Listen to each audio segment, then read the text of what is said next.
Saspani charantam, walking and eating the soft grasses. Deva guptam, being protected by the demigods. Drakshyami, shall I see. Translation. Alas, is it possible that I shall again see this animal protected by the Lord and fearless of tigers and other animals? Shall I again see him wandering in the garden, eating soft grass? Okay, so I'll read one more time. Alas, is it possible that I shall again see this animal protected by the Lord and fearless of tigers and other animals? Shall I again see him wandering in the garden, eating soft grass? Purport. Maharaj Bharata thought that the animal was disappointed in his protection and had left him for the protection of a demigod. Regardless, he ardently desired to see the animal again within his ashrama, eating the soft grass and not fearing tigers and other animals. Maharaj Bharata could think only of the deer and how the animal could be protected from all kinds of inauspicious things. From the materialistic point of view, such kind thoughts may be very laudable. But from the spiritual point of view, the king was actually falling from his exalted spiritual position and unnecessarily becoming attached to an animal. Thus degrading himself, he would have to accept an animal body. Om Ajnanatimirandasya Jananjana Salakaya Chakshuan Militam Yena Tasmai Shri Gurave Namaha Shri Chaitanya Manobhishtam Stapitam Yena Bhutale Swayam Rupa Kadamaya Dadati Swapadantikam Vandeham Shri Guru Shita Padakamalam Shri Guru Vaishnavam Shri Rupam Sagajatan Sagana Raghunatam Vitam Tam Sajivam Sarvetam Sarvadutam Parijana Sahitam Krishna Chaitanya Devam Shri Radha Krishna Padan Sahagana Lalita Shri Vishakam Vitam Sha Vancha Kalpa Tarubhyascha Kripasindupi Evacha Patitanam Pavanebhyo Vaishnavebhyo Namo Namaha Jai Shri Krishna Chaitanya Prabhu Nityananda Shri Advaita Gadadhara Shivasari Gaura Bhakta Vrinda Hare Krishna Krishna Krishna Hare Hare Hare Rama Rama Rama Hare Hare.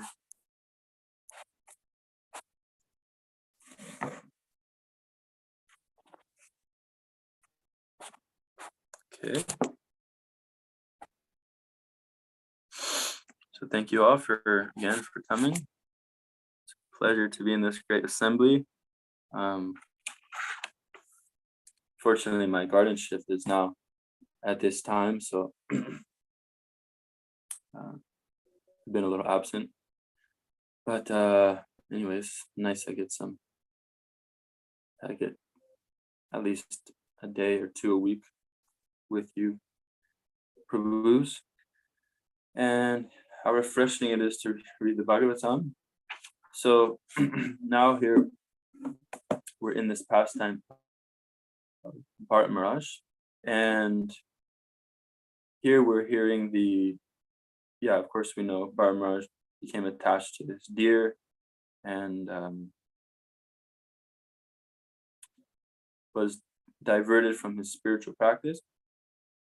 And so now here we're seeing some of his lamentation, because it seems that at this point he's somehow the deer has left his presence, and so we're seeing Bharata Maharaj talking in his lamentation of that. And so it's interesting to note, of course, this is a big part of our philosophy, this Vipralamva Bhav, which means this separation from the Lord. Of course, one can gather also that the Lord feels separation from the devotee, because it's a reciprocal relationship. So that, as we many times hear Srila Prabhupada saying that, the devotee is serving the Lord, and the Lord is eager to serve the devotee in this reciprocation of love. But anyways, it seems that as the saying goes, distance makes the heart grow fonder. So we're just, now that Bharata Maharaj is in separation from this deer, now we're getting a deeper glimpse into how he was actually feeling, because separation makes the heart grow fonder. So of course it's very as we see here, that this Prabhupada's making this point that in the material sense, these sentiments would actually be very laudable. That, oh, just see how Bharata Maharaj is so how to say, sensitive about the needs of this deer, and he's very caring, and he's looking after the well-being of the deer. And and if anyone in the material sense would hear that, they would think, oh wow, this person is a great lover of deers, especially if you're like an animal activist here in central Pennsylvania, where so much hunting goes on. Probably then you'll think, wow, Bharata Maharaj isn't out hunting the deers. He's he's a Mahatma in comparison to most of a large population of the people here in central Pennsylvania who just hunt these deers. Prabhupada is making the point that this seems like a very nice sentiment from a material point of view, but actually from the spiritual point of view, is considered a fall down.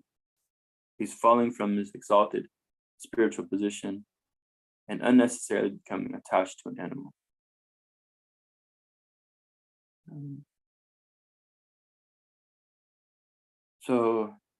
Unnecessary. So of course in Vedic times also they kept animals, elephants, horses, cows, like this. It's very, very much a part of life. Even to explain that the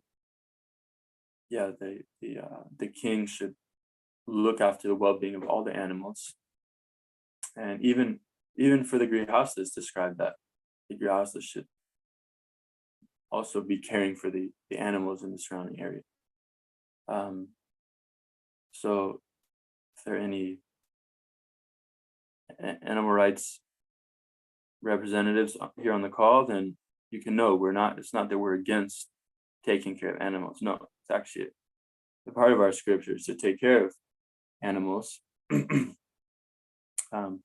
But here the point is being made that this unnecessary absorption in the care of this animal. So this seems to be, this is a big theme in our own lives. It's okay. So there are things I have to take care of.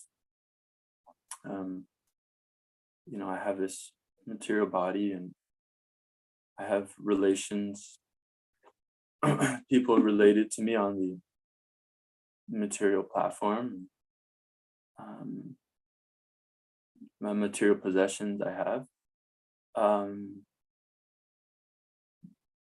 and some care is obvious. Obviously there's some need to take care of these things.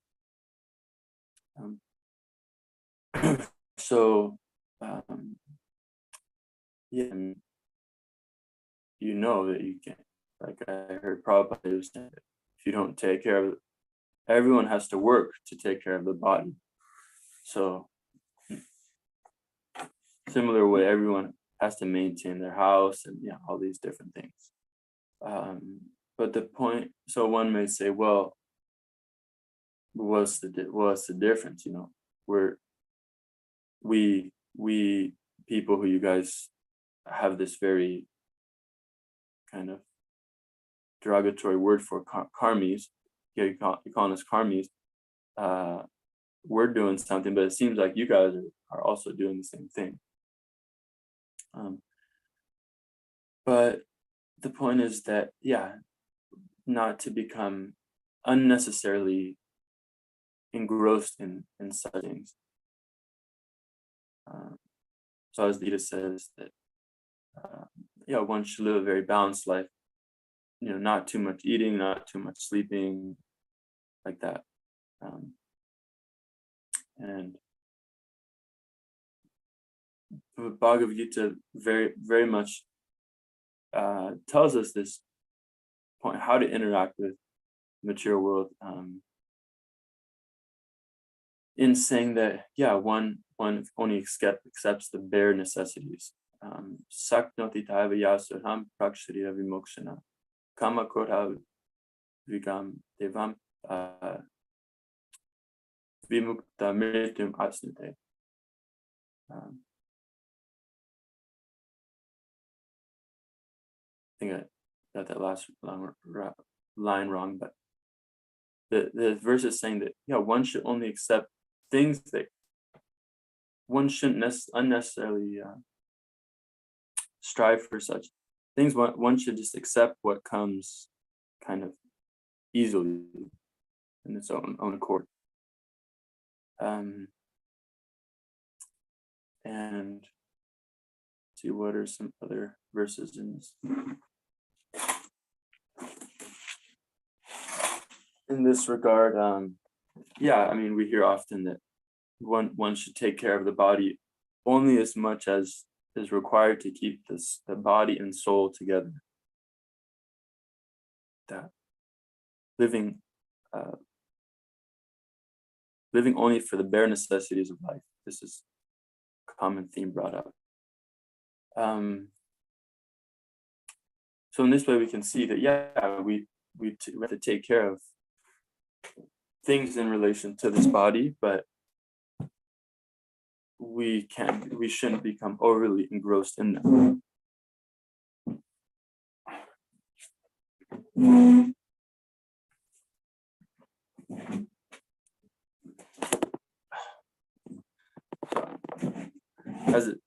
As the saying sometimes goes, to keeping the main thing the main thing.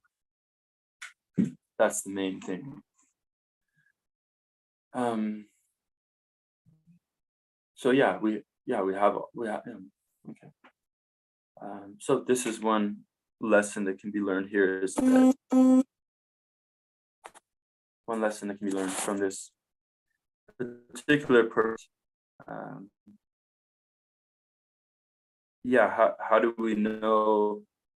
How do we know when something is getting too much in the way of our spiritual progress? Well, what was it? Even I heard even pursuits on the spiritual platform, even if doing big service for the Lord, if they impede one's process of hearing and chanting, then this is over endeavor. Because we hear Rupa Goswami saying, one should not endeavor for over endeavor for material things. But I heard my Guru Maharaj saying that also we can over endeavor for spiritual things, in that sometimes we might actually even be compromising our own spiritual life for such things. And the gauge of that is how much are we still having time for hearing and chanting. That's how we can gauge whether whether even a spiritual pursuit is maybe a little bit over endeavor. So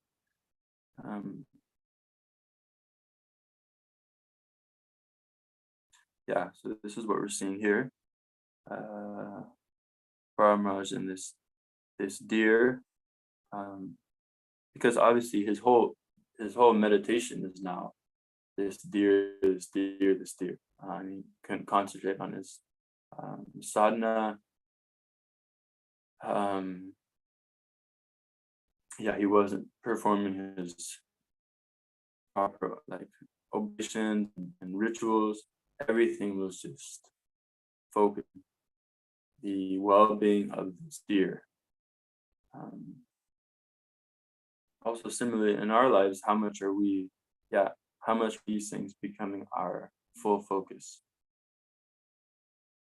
And it could be a tricky thing because some things can actually be seen as spiritual, like, oh, okay, yeah, this family, this relationship, this is these things for a devotee, we can see, oh yeah, these things are all spiritual, they're all in relation to the Lord. So it's an interesting phenomenon because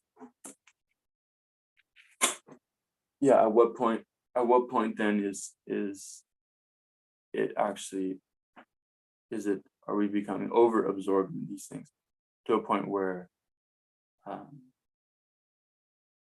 even though we might justify that, oh, okay, this is a kind of a spiritual relationship, or this if I get too absorbed in my the walk behind tractor, nice walk behind tractor on the farm, well, I could justify, well, yeah, it's in relation to the service of the Lord, so it's okay. But what I'm thinking is that, yeah, it's okay that you're getting absorbed in these things because it is in relation to service, and it is further propagating the Sankirtan mission and like that. But at the same time, where is your consciousness in such things? What is your internal what is your internal mood in dealing with these things? Because of course we know bhakti is a very internal process, in that one might be doing the externals, but the internal is what really kind of solidifies the potency. Like Prabhupada says, first become conscious, then Krishna. Well, the whole thing, International Society for Krishna Consciousness. So the whole process is, what is our consciousness? Because even you could see someone just sitting on the street and you could say, well, what the heck is this guy doing? But he could be in full absorption of the Lord. I remember one time on Sankirtan, we were doing this festival tour. It was one of the last days, and it was like near the end of the day, and it was getting so hot, and we were all tired. And so then one devotee, all he could do was just stand there with the books in his hand and just hope that as people were walking by, they would just grab them. And he didn't have the energy to do anything more than that. So he's just standing there. And I noticed, well, actually, even he's practically just has his eyes closed and he's just standing there like a statue. But actually, people were kind of taking the books. So I was asking him, like, "Oh, Prabhu, this is amazing. How are you doing this?" he said, well, I didn't have energy to move, but what I was doing was just very intensely chanting the Panchatattva mantra in my head. Jai Shri Krishna Chaitanya Prabhu Nityananda Shri Advaita Gadadhar Shivasari Gaur Bhaktivinoda. He said I was just very intensely chanting this in my head, and with my body I was just standing there like a statue, but somehow people were taking the books. So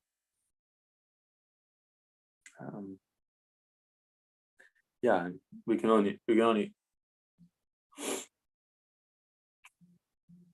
I guess the potency of the mantra was kind of emanating and somehow attracting people to the books. So yeah, someone might be standing there doing that, and then someone might be engaged in so much service throughout the day, like so much bodily service. But actually, the person who's so-called sitting there doing nothing could actually be engaged in a more intense absorption in the Lord. Like this verse in Bhagavatam tells us that one should engage in devotional service with the intensity of the sun rays. So of course I just had to close my blinds because the sun.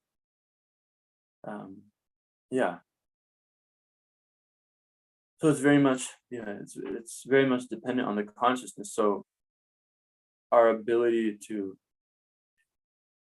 deal, so the question of, okay, I'm dealing with, whatever this nice walk behind tractor, and I'm getting so absorbed and watching all the videos on how to use it, and all the attachments, and just whatever, cleaning it every day and like that. That's great for the Lord's service, but what is my internal disposition in all this? Am I actually thinking that these things are in relation to the Lord, or am I just engaging with them and becoming absorbed in them? And interesting, I just read recently, Prabhupada said that the devotee can engage in all sorts of work, but he should not become, he should not become attached to that mode of work. So if someone's a doctor, if a devotee becomes a doctor, okay, that's good, but at the same time, one shouldn't be, one shouldn't be overly engrossed in this concept of I'm a doctor, and just like, taking on the mode of nature of the workers and stuff. So Prabhupada says that even though a devotee has to work, he shouldn't become so attached to like the people at the work, or the work, or the mode of nature of that work. Which I thought was interesting. Better, I guess, I don't know, and this is just my kind of joking speculation, but I guess better is that one thinks they're like a gopi or a gopa, leaving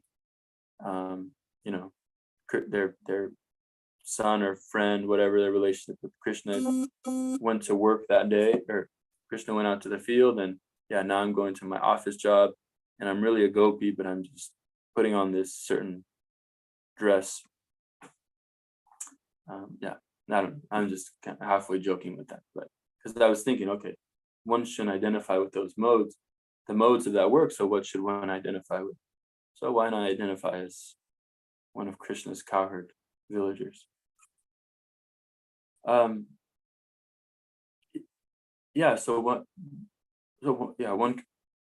shouldn't get so absorbed in that mode of working. So that's the danger. So what's the cure for this? For making sure one's consciousness is aligned? Well, because we should always think everything in relation to the Lord, right?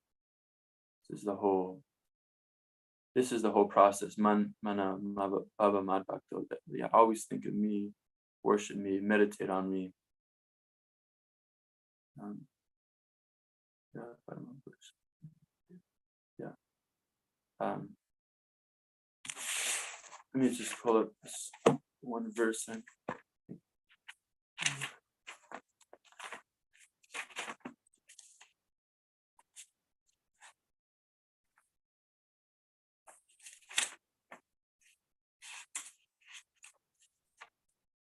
Yeah, Tasmat Sarvish. Therefore, Arjun, you should always think of me in the form of Krishna, and at the same time carry out your prescribed duty of fighting.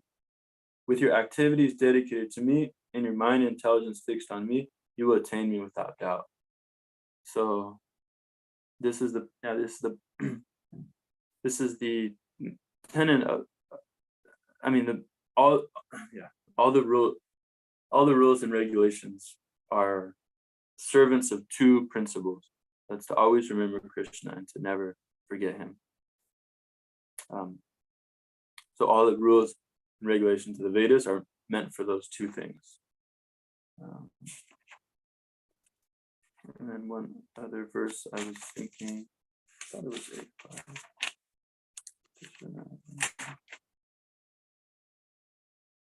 Yeah. He abhyasa yoga yuktana chitasa nanigaminam paramam purusam divyam yata partanu chintayam. He who meditates on me as the Supreme Personality of Godhead, his mind constantly engaged in remembering me, undeviated from the path, he, O Partha, is sure to reach me. So, yeah, it's obvious, especially this verse is nice. One should always think of me in the form of Krishna, at the same time carry out your prescribed duty of fighting. So there's so many ways to do this, and Prabhupada says even that one should think that Krishna has personally engaged me in such service. Okay. Somehow or other, Krishna has personally engaged me to give this Bhagavatam class and to bore everyone. But for some reason, it's Krishna's desire. I'm working under Krishna, and because we know whenever we get a service from someone, whenever someone gives us a service, generally we're thinking of that person when we do it. Like yesterday I was making burfis. 2 days ago, and I'm in there making the burfi, and our head pujari comes in, Alila Madhurya, and she says, "Oh, Dasya-Prema, remember how nice you made the burfi the other day, or a few months ago, how you made those burfis so nicely, and they were so light colored, and just perfectly round shape, and I told Gurudev how nice those burfis were, and can you make them like that again?" And I was like, so then the whole time I was thinking, oh my God, okay, Leela Madur. I was conscious that I've been engaged in this service by our very dedicated lead pujari, Leela Madhurya.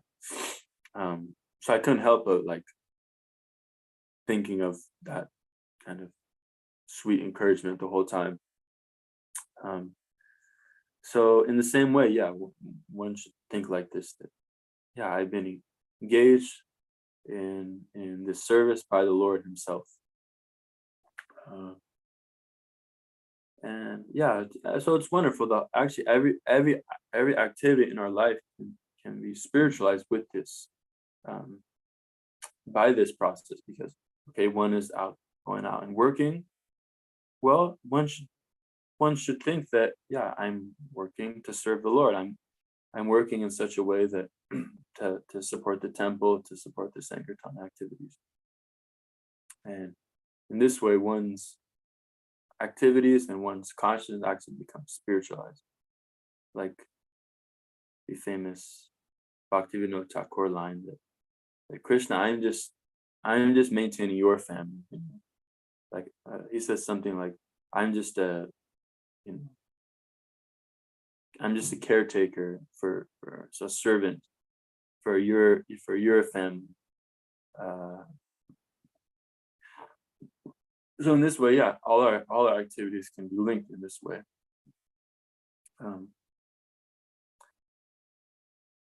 Yeah, but what will what will facilitate this? Because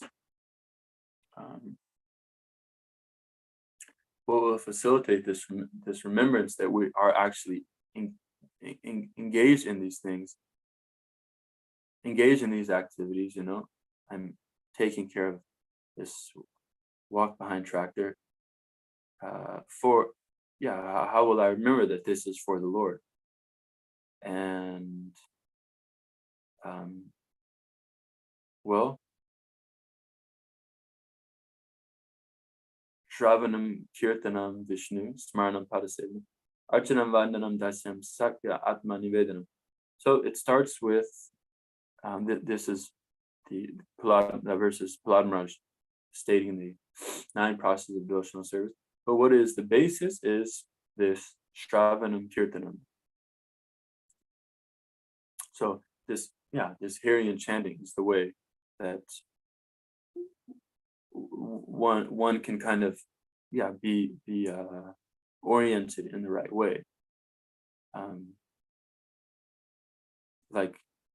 Hearing Bhagavatam class every morning, reading Prabhupada's books, having a regular program of reading Prabhupada's books like this. This is required, or else one can very easily forget, and one can very easily just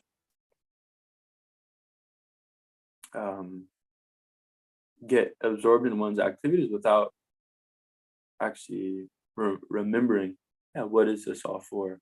Why am I actually engaging in these activities?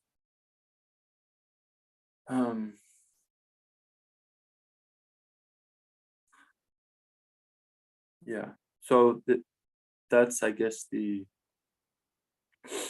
panacea for the kind of the dilemma that I brought up is, okay, how to engage in the Lord's service, or how to interface with the material world, and because these things are obviously necessary, but how to do them in such a way that we are still keeping the right intention and focus in mind, that yes, this is all for Krishna. I was hearing yesterday a lecture by Prabhupada was saying, he was stressing this point that if one is a devotee of Krishna, then there's no fall down. So if one constantly remembers that one is a devotee of Krishna, then there's no falling from the spiritual platform. And I was of course, heard it so many times.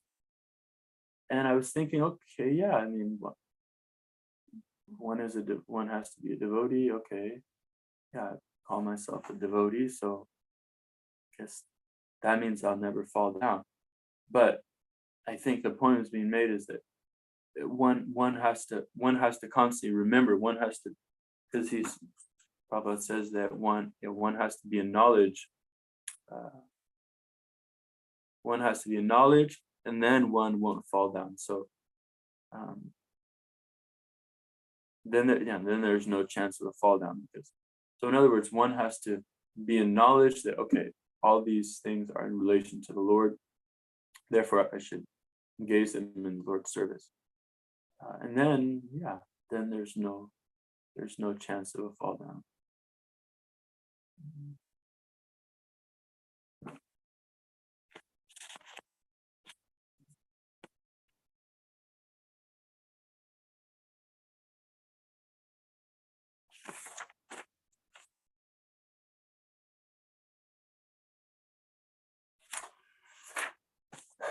So spiritual life is a razor's edge, as we hear, and we have to be very careful. As I heard recently, a very inspiring quote, that one has to fight for their spiritual life. And fighting for a spiritual life means as Navina Niraprabhu told me, it's, what do you say? Yeah, making sure you have your proper spiritual nutrition. So one wouldn't go day after day without like eating something green or taking some protein, some form of protein. Like no, one wouldn't go out day after day like this because okay, eventually I'll get sick. Like this, you have kind of like certain bodily, certain nutritious requirements required for the body. So in the same way, yeah, we should see that this hearing and chanting, Srimad Bhagavatam, past reading Prabhupada, it's a necessary nutrition for us to stay focused on the spiritual path and to see things in proper perspective. So when that soft deer-like cute thing comes into our life, yeah, we can see it in its proper perspective. Okay, so I think that's all I'd like to share. Hare Krishna, if anyone has any questions or comments, reflections, I'm very eager to hear. Hare Prabhu. Hare Krishna. Can you hear me? Yeah. Thank you so much for that class. Yeah, this point on that you are quoting from Prabhupada about not taking on, well, I'm just paraphrasing here, but taking on the modes of a specific occupation. So not being like, becoming, developing affection for colleagues who are non-devotees, just being overly attached to the mode of work. And so much so that actually becomes your identifier, that yes, I'm a doctor. So it seems like it's a very difficult thing to actually do, because you find that in Krishna Lila, the devotees are identified by their occupation. So, for example, Krishna's charioteer, Daruka, their service, in one sense, it's not it's part of their swarup, because Krishna's right there and they can actually execute it. So one could actually make that same justification that, well, Radha Damodar is right there. So the cows belong to Krishna, rather to the deities. And so when I say, oh, I'm a gardener, I'm growing these vegetables for Radha Damodar. I am a milkman, I am milking the cows for Radha Damodar. That seems to be the same justification that different devotees in Krishna Lila basically use. It's part of their upadi. It's part of their swarup. It's not a material upadi, right? And so in this way, they stay absorbed in their service. But there's also other designations within ISKCON as well, is that while ISKCON is a material construct, the actual organization, it's Prabhupada has said it to be his body, right? So even though Varnashram is material, but it's Krishna's system. And so whatever designation you have within Varnashram, if you're doing it for Krishna, then the upadi that comes in functioning within that system is therapeutic. So it's not like it doesn't create these material designations. So my question is, how do you draw the line? Because we see devotees go one way or the other way. So some devotees, they become absorbed in the designation and they attain perfection. And then some devotees get absorbed in that designation and it leads to the degradation. So abuse of power, abusing children, abusing subordinates, taking advantage of the facility, or just becoming so overly absorbed that you don't even have time to chant your rounds or to give class and inspire the devotees. So it seems to be a very difficult line to draw. So how do you make sense of this situation? So the line, so my understanding, the line is that one side of the line is like engaging in the activity, two people engage in the same activity, but one, they're doing it very nicely in good consciousness, and the other one, on the other side of the line, they're engaged in the same activity, but like, yeah, maybe getting too attached to the power or leading to like abuse children, things like that. Yeah, and I'm talking about devotees here. So these are practitioners, they're experienced, and then one actually becomes perfect and awakens his eternal affection for Krishna, and then the other doesn't, and actually just falls into Maya, while being, and both are identifying with the occupation. I'm a temple president, I'm a milkman for Krishna, I'm a gardener for Krishna. I'm a sannyasi, etc., etc.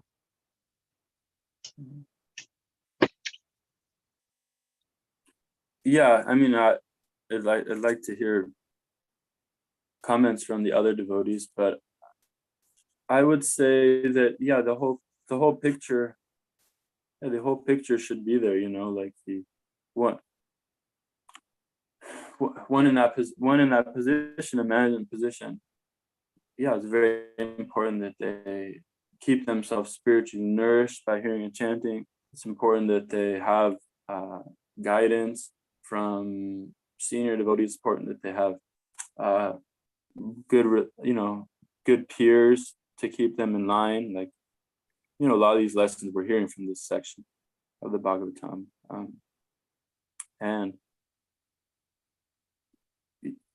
yeah, so I feel like it seems that in spiritual life, there's kind of a lot of requirements for living a healthy spiritual life. And if one of those things is lacking, then yeah, one can go astray. And of course, it's hard for us to maybe judge that, but that's why, you know, our gurus and stuff, that our guru Maharas and senior devotees can tell us, like, okay, you know, you're getting a little too this or that. So the guidance culture, I think, is very important, and I don't see, if one is taking proper guidance like that how one could be engaged in these activities and kind of be in a nefarious way. Those are my thoughts. If there's any additions by you or anyone else. I could offer a few comments. Yeah. You mentioned the spiritual master, and that's a hugely important point. And I'm often surprised that devotees overlook this. When there are questions about issues like how specifically should I be engaging myself, and you know, there are all kinds of questions that arise for devotees with regards to how they should manage their activities within their service. This is the specific value of having a spiritual master. You have someone whose responsibility is specifically to assist you in your spiritual progress. Whereas other authorities may have other priorities, and there might be sometimes the potential for them to misguide you to some extent. So, for example, a temple president is charged with many duties and responsibilities. He's got certain things that he needs to get done. And so when he engages you He's not necessarily, he will have your spiritual welfare in mind, but he's also trying to get something done. And it sometimes happens that a temple president may, for example, over engage a particular individual because he's preoccupied with the problems that he needs to solve and isn't necessarily sufficiently aware of that individual devotee's need for more time for their sadhana, for reading or whatever, just as an example. Whereas the spiritual master's responsibility is specifically, particularly the spiritual progress of the disciple.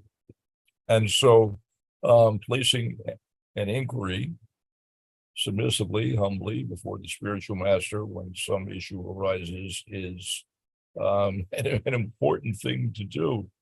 Never make the mistake of leaving your spiritual master out of the calculus for anything that you're doing. He's an important part of all of what you do. And you should take advantage of the fact that you have a spiritual master and take his guidance. If there's ever any question, ask, get his opinion, see what he thinks. That's hugely important. Otherwise, it's like you don't have a spiritual master. If you have a spiritual master, take advantage of the fact that you have a spiritual master. Really important. So there's that. I can't really remember all of what I wanted to say. You mentioned the issue of getting becoming attached to some particular facility, perhaps in devotional service, like a walk behind tractor, and you immediately caught my attention when you mentioned a walk behind tractor, because I love my walk behind tractor. And I might become really attached to it, but I'm not really able to utilize it so much anymore because of my bodily condition. So my son does that, but there's potential for other attachments. My service is basically just funding ISKCON projects, and so making money, and so there's a big potential to become attached to the facilities that I utilize. My computer, the displays that I use to display the data that I rely upon for my activity, and the stock market itself is an object which I can become really attached to. It's an amazing facility, and it enables me to do extraordinary things. And without getting into the details, it's incredible how quickly and easily you can make incredible sums of money. But I don't know, my own meditation is, every morning I recite Shikshastika, and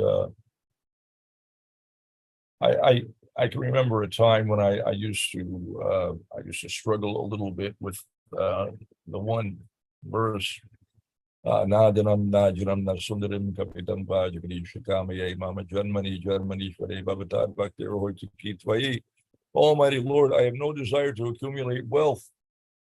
Well, actually, I was thinking, well, I do want to accumulate wealth. And in fact, it's my service to accumulate wealth. And I struggled with that for a little while, and I realized, really, the accumulation of wealth is not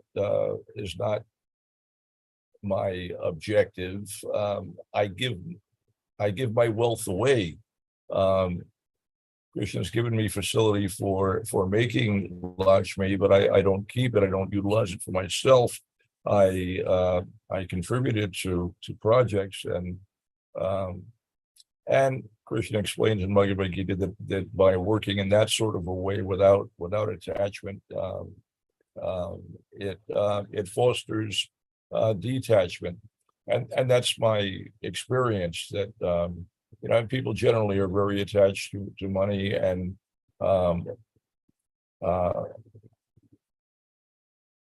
large sums, pass through my hands, and I can see practically that I've developed a lot of detachment. Don't really think about it so much, and my practical experience is that the more that I give, the more I receive, and it's developed a lot of detachment. But when I was listening to your discussion of a walk behind tractor, I became a little concerned. I began to think, am I becoming a little too much attached to this or that facility that I utilize? And it's a pitfall. There is the potential for that. So I have to be mindful of that potential, and not allow it to become an impediment. So that same prayer from Shikshastakam, the Lord is saying, I have no desire to accumulate wealth, nor do I want beautiful women or any number of followers. I only want your causeless devotional service, birth after birth. So only devotional service is his desire, is not cultivating attachment for anything other than service, and not even a specific service, just service in general. Not even liberation, but birth after birth. Even I take birth again within the scope of material nature. I'm okay with that, just as long as I can be engaged somehow or other in devotional service. Gauri Krishna was talking about devotees whose swarup is to render some specific service to Krishna, and for them to be attached to that particular service is appropriate, because that is their eternal identity. It's not a temporary designation. That's their swarup. But for us, we accept different types of services temporarily. In the beginning stages of devotional service, we're not necessarily situated in our eternal constitutional position of devotional service, but rather we're doing some particular service, perhaps according to the time and circumstance, or on the request of the spiritual master or our immediate authorities, temple president. And it may be something quite different from our eternal occupational duty. And so in that case, we don't necessarily become attached to the particular variety of service, but we simply cultivate attachment to service itself, the essence of service, not a specific variety of service. Gradually, by doing that, we will begin to realize our eternal service, and that's something then that we can cultivate attachment for freely, without any fear of it becoming in any way an impediment, because it's not an impediment. That's our perfection.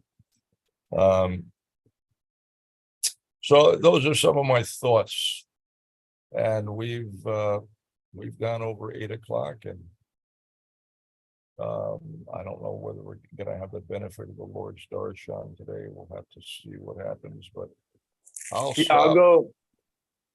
Thank you, Tark. I'll I think the curtains haven't opened yet, but I'll go I'll put it on my phone. Great. Thank you very much, Prabhu, and Walk behind tractors, ki jai. All right. Jai. Hi. Walk, walk, walk behind tractors. Yeah, I'll just add as Krishna's walk behind tractors. Ki jai. Okay, thank you, devotees. It's been a very insightful class and discussion.